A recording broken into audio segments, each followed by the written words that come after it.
નમસ્તે મિત્રો, પહેલાં તો હું મારી ઓળખાણ આપું. હું ડૉક્ટર નિલેન શાહ છું.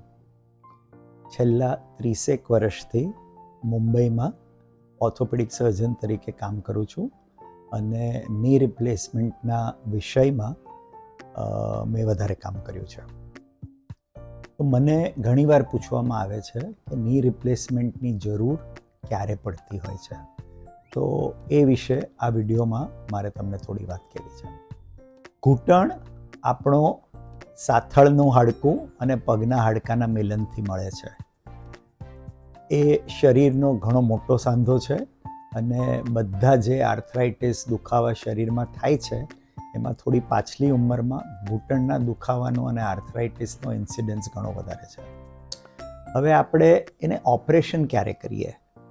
જો આપણને રોજિંદી જિંદગીમાં નિયમિત રીતે ઘૂંટણના દુખાવા હેરાન કરે અને સાદા ઇલાજ જેમ કે થોડી આપણે એની બેઝિક દવાઓ લઈએ, કસરત કરીએ, મલમ લગાડીએ, નીકેપ પહેરીએ, થોડી કદાચ આપણે એક્ટિવિટી મોડિફાઈ કરીએ, જરા ફિઝિયોથેરાપી કરીએ, જરૂર હોય તો ઘૂંટણમાં ઇન્જેક્શન લઈએ, જો આ બધા સાદા ઇલાજથી પણ આપણને ધાર્યો ફાયદો ન થતો હોય તો આપણને ઘૂંટણના ઓપરેશનની જરૂર પડી શકતી હોય છે.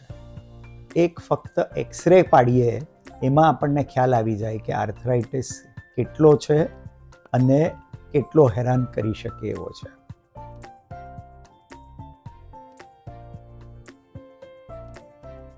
જો ઓપરેશન જરૂરી હોય અને બીજી બધી રીતે આપણે સક્ષમ હોઈએ તો ઓપરેશનનો સક્સેસ રેટ ઘણો જ સારો છે અને મારી સલાહ એમ રહેશે કે સરખા ડૉક્ટરને મળો, વાતચીત કરો અને જો એવો અભિપ્રાય આવે કે ઓપરેશનની જરૂર છે તો એ આપણે જરૂરથી કરાવી શકીએ વિથ હોપ કે આપણને સારું ઘણી જલ્દી અને ઘણું સારું થઈ જશે. Thank you very much. આજે આટલું છે.